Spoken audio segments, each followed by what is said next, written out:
Ouvir a Justiça de hoje é sobre os crimes de ódio, que são os crimes por intolerância, crimes por preconceito. Nossos convidados, Fábio Piló, presidente da Comissão de Assuntos Carcerários da Ordem dos Advogados do Brasil, daqui de Minas Gerais, e o sociólogo Luiz Flávio Sapori, da Pontifícia Universidade Católica de Minas. Numa parceria da TV Assembleia com a Magis, a Associação dos Magistrados Mineiros, o Ver Justiça está começando.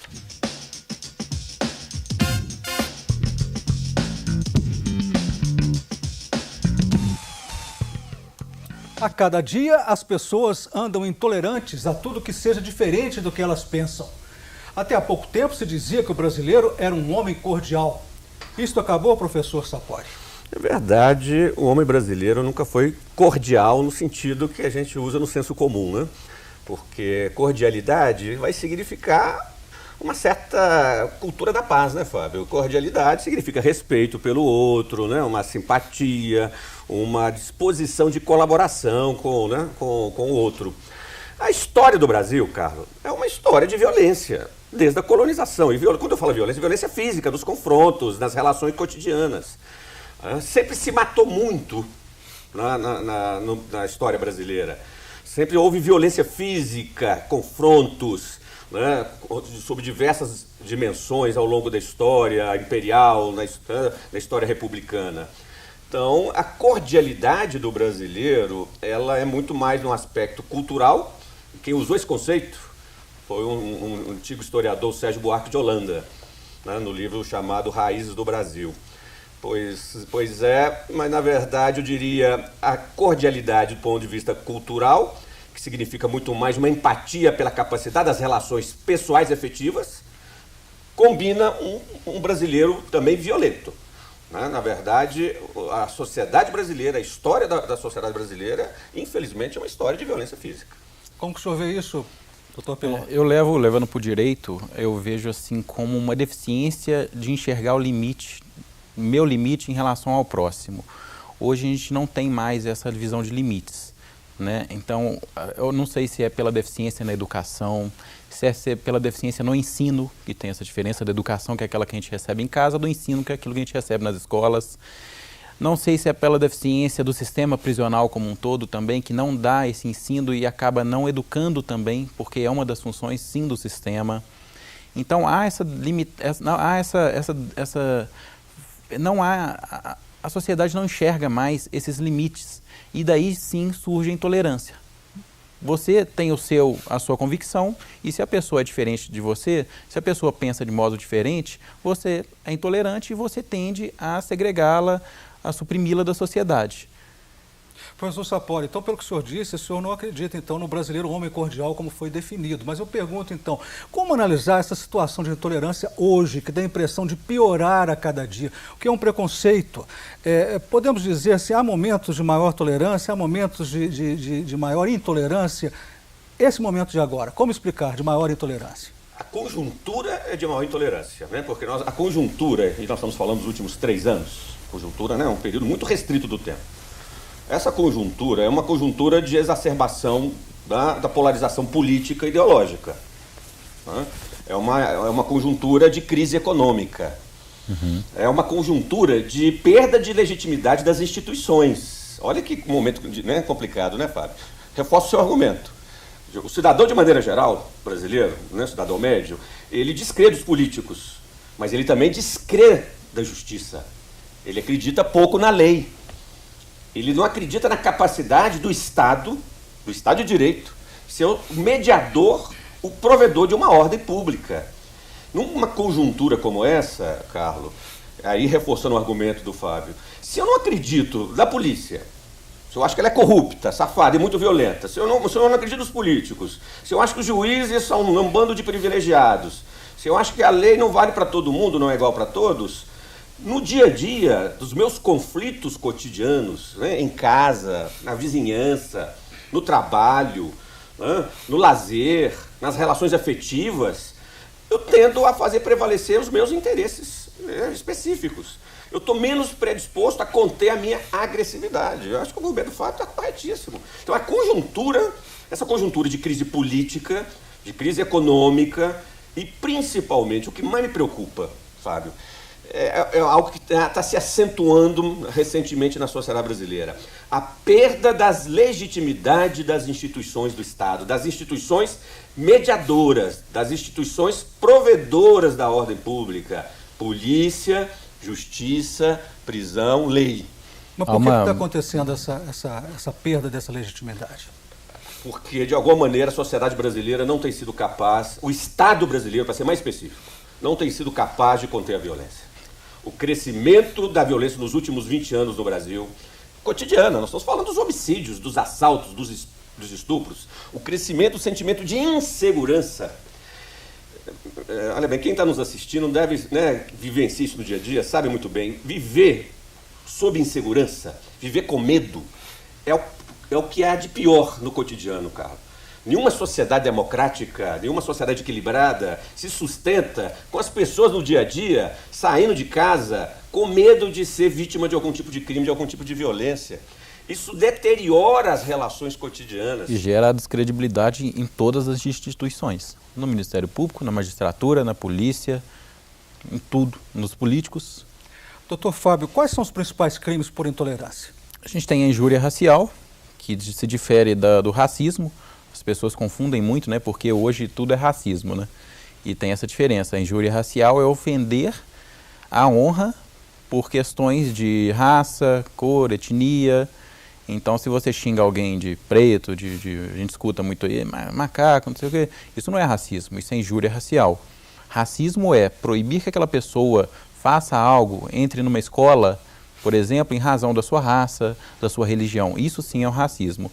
Então, são os crimes que a gente tem de intolerância e, dentre eles, aí, acabam desaguando no homicídio, né? Que é o carro-chefe aí dos crimes de intolerância. O racismo, ele seria o maior caso no Brasil em relação aos crimes de ódio? Eu acho que a injúria racial, que são as ofensas em razão da religião, da raça, da etnia. Que continua existindo, né? Muito. Porque o mito do brasileiro cordial, ele se combina com o mito da relação pacífica das raças no Brasil, né? Do mito que se criou, né, entre vários historiadores e antropólogos brasileiros do início do século XX, de que vivíamos numa democracia racial. Mas é um mito. É um mito. É um mito. Né? Que tá se revelando agora, né, Fábio? Sim. Está, de alguma maneira, à medida que a consciência do fenômeno cresceu e a legislação, o direito penal, de alguma maneira, reconhecer o problema, está vindo à tona como esse preconceito ele existe no cotidiano e como essa intolerância é muito maior do que a gente imaginava. Sim. Certamente, aí a gente tem que ser correto e justos. Essa intolerância é maior em outros países. Vamos lá, comparando com os Estados Unidos, comparando com alguns outros países europeus mais recentemente. Efetivamente, né, o nível de intolerância racial, a intolerância contra os imigrantes, por exemplo... Né, no Brasil é mais tranquilo. Mas ainda existe. Né? Nós não estamos no ápice, né, desse processo, mas também nós não somos aquela democracia racial que você imaginou. Por isso que essa legislação é importante. Agora, é fato que a maior parte dos crimes, da violência do cotidiano, não é essa violência racial. Não é essa violência com a intolerância racial. Não é a violência motivada pelo preconceito.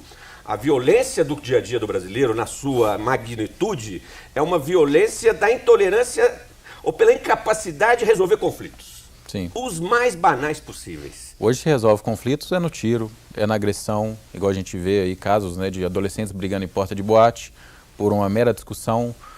Recentemente, não sei se foi em São Paulo ou no Paraná, que um camarada, um jovem, estava urinando e respingou na roda do carro da outra pessoa, não sei se vocês viram isso. Ele foi espancado quase que até a morte por causa disso, por um fato banal. Forçou menos, né, como eles dizem. Motivo completamente fútil. O Via Justiça faz agora um rápido intervalo e voltamos em instantes.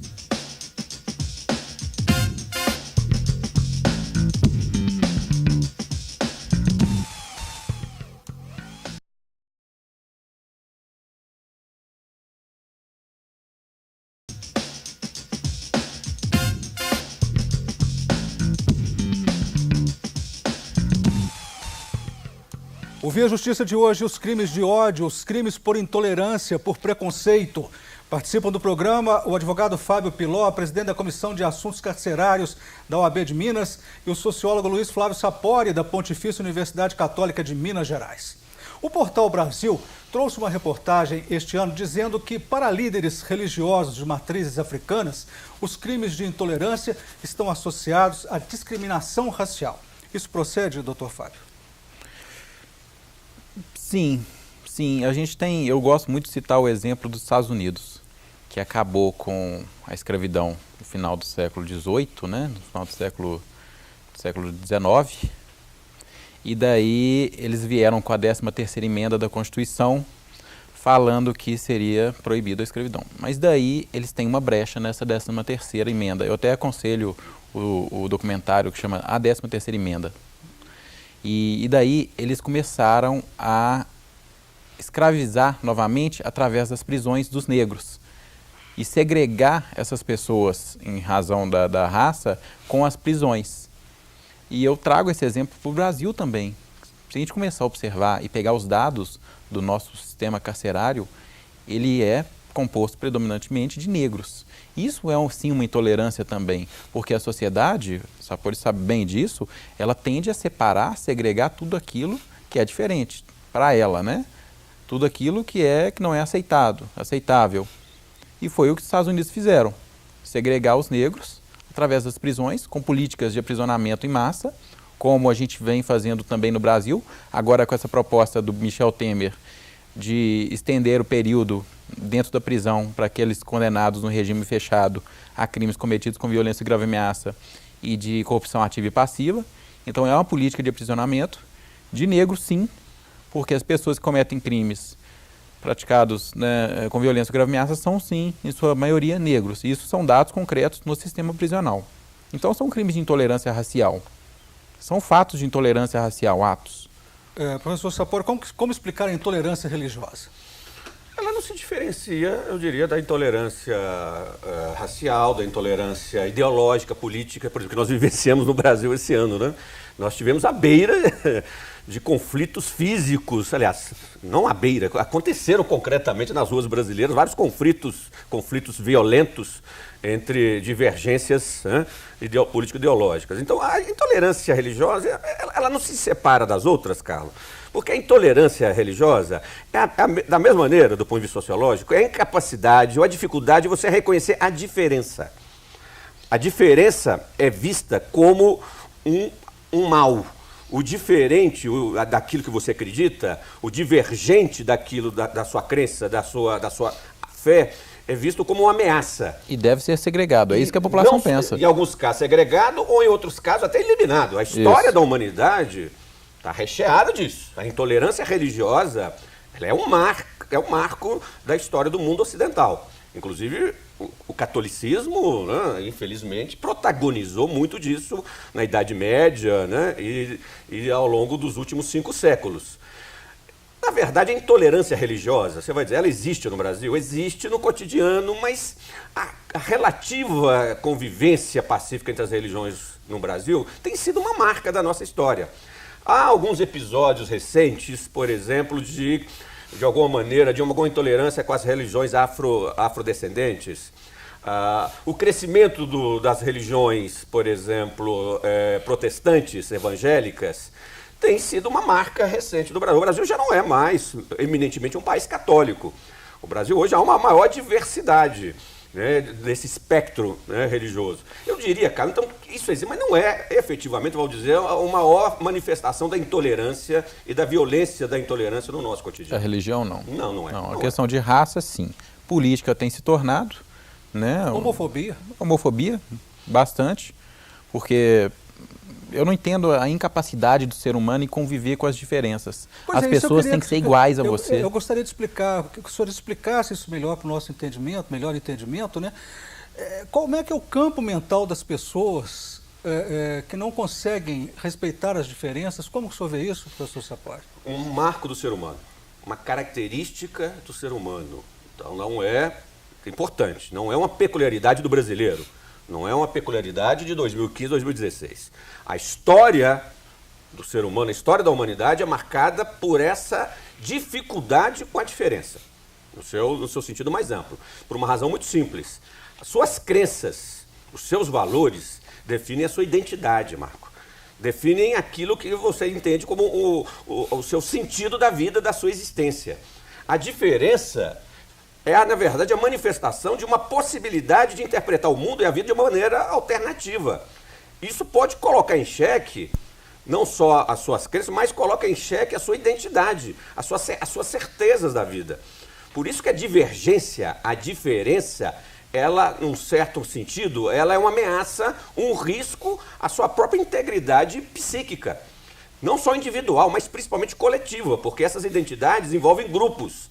A coesão de grupos sociais, de identidades coletivas, supõe um compartilhamento de verdades.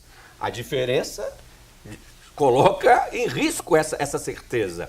Por isso que, de alguma maneira, as diferenças religiosas e raciais, ideológicas, historicamente suscitam reações agressivas. A agressividade é outra característica do ser humano. A manifestação da agressividade física é, historicamente, uma possibilidade do ser humano reagir a essas incapacidades do dia a dia. Doutor Fábio, o professor Sapori falou que é uma característica do ser humano, essa incapacidade, né, de conviver com as divergências, por explicações que ele já deu. Mas onde houve a falha? Porque pela chamada lei do progresso, a educação tinha que corrigir isso. Por exemplo, o Estado tinha que corrigir isso. Mas o que eu não consigo entender é por que muitos seres humanos conseguem conviver com as divergências e outros não. Por que a gente vê tanta intolerância racial, tanta intolerância por questões sexuais, de opções sexuais, entre alguns, entre outros não? Uns convivem muito bem e outros não. Aí a gente teria que avocar Freud, Sapori, para tratar do id, do ego. Eu fico um pouco sem entender. Eu acho que é um fenômeno mais sociológico do que propriamente psíquico, Fábio. Porque aí existe uma dimensão histórica, existe um historiador que de alguma maneira, alguns estudos sociológicos que reforçam o que se chama de um processo civilizador nos últimos 600 anos do mundo ocidental. Ao longo dos últimos 600 anos, as transformações culturais e institucionais significaram a incorporação de valores da tolerância. Então, o ser humano do século XXI é um ser humano menos violento do que o ser humano do passado, porque incorporou valores do respeito. Então, para fechar o argumento, a mudança supõe a incorporação de novos valores. O reconhecimento da diferença como legítima. Isso é um processo educacional, é um processo cultural. O Via Justiça faz mais um intervalo e voltamos em seguida com o bloco final do programa.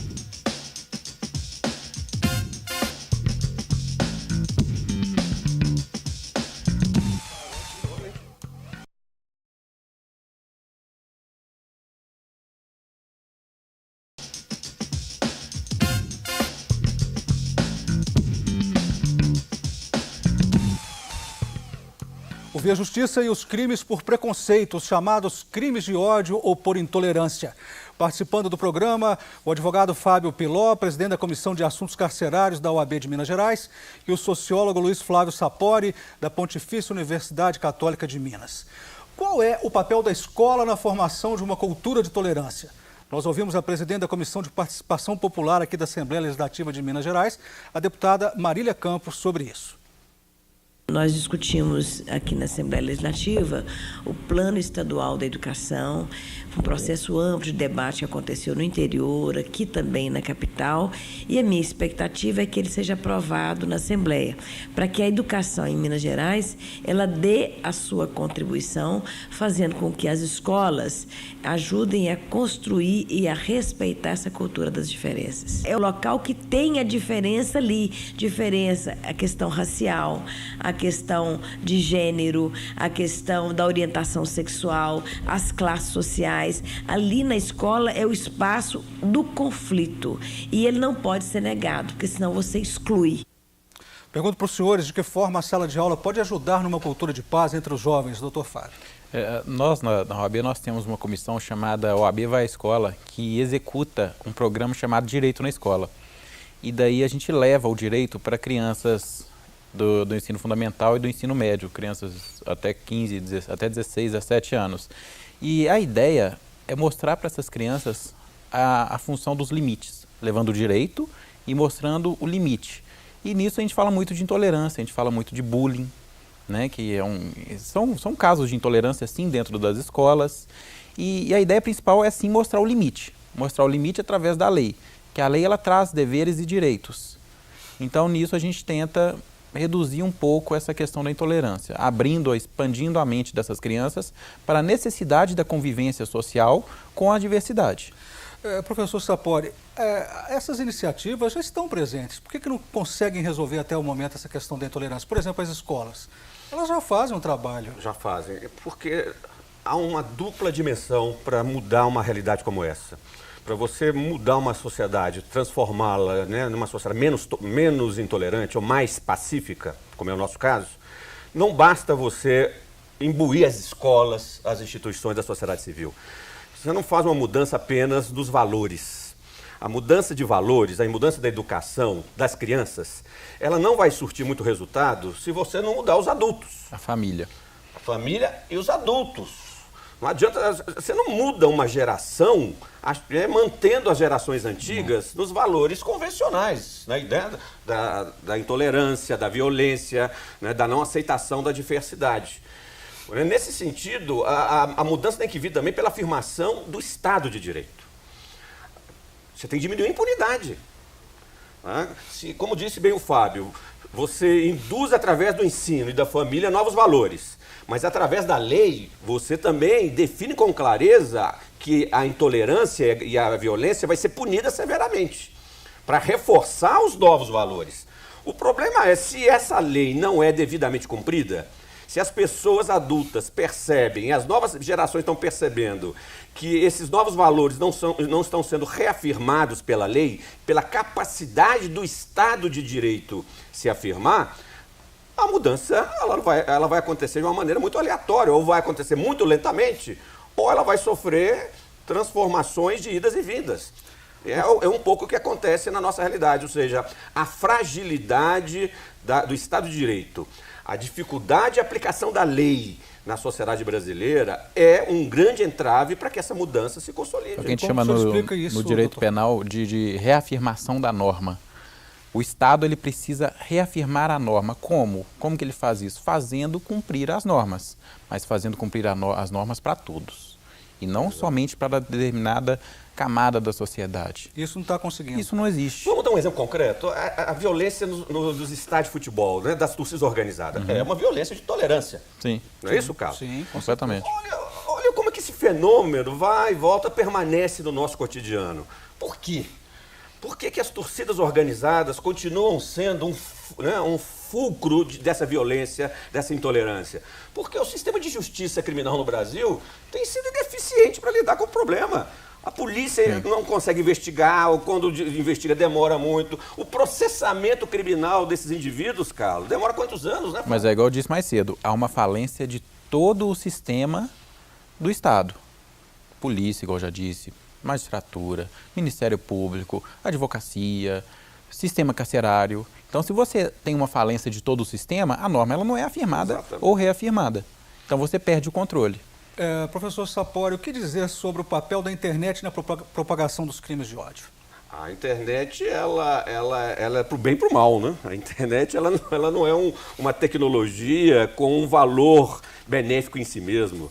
A internet dissemina valores, né, de alguma maneira pacifistas, da tolerância, dissemina educação, conhecimento, mas a internet dissemina crime, dissemina valores da intolerância e da violência. Nesse sentido, a legislação brasileira, eu acho que o Fábio pode me colaborar comigo nesse argumento, a legislação brasileira, de um certo sentido, já normatiza isso. Ela evoluiu eu tenho acompanhado. E trouxe os crimes cibernéticos, né, que a gente chama, praticados através da internet. Do ponto de vista então, normativo, já estamos existe, bem avançados. Já existe. O Brasil ele é bem evoluído nisso. O desafio é aplicar. O difícil é aplicar por causa da falência das instituições. Vamos para as considerações finais, rapidamente, professor Sapori. Olha bem, eu reafirmaria, a sociedade brasileira é uma sociedade com muitos valores pacifistas, há sim uma dimensão de cordialidade, de afetividade na cultura brasileira, mas que coexiste com a violência, que coexiste com a agressividade, que coexiste com a intolerância. A gente vai superar isso quando, volto a dizer, reafirmarmos o Estado de Direito. Eu diria que esse é o grande desafio na sociedade brasileira. Rapidamente, o senhor, doutor. As leis existem, elas são válidas, elas são completas, só que não há uma aplicação dessas leis de forma equânime. Então a gente precisa de uma estruturação do Estado em todos os seus órgãos. Muito obrigado aos senhores pelas participações. O Vê Justiça de hoje termina aqui. Este programa é uma parceria da TV Assembleia com a AMAGES, Associação dos Magistrados Mineiros. Entre em contato conosco pelo e-mail vejustiça@amages.com.br. Até o nosso próximo encontro.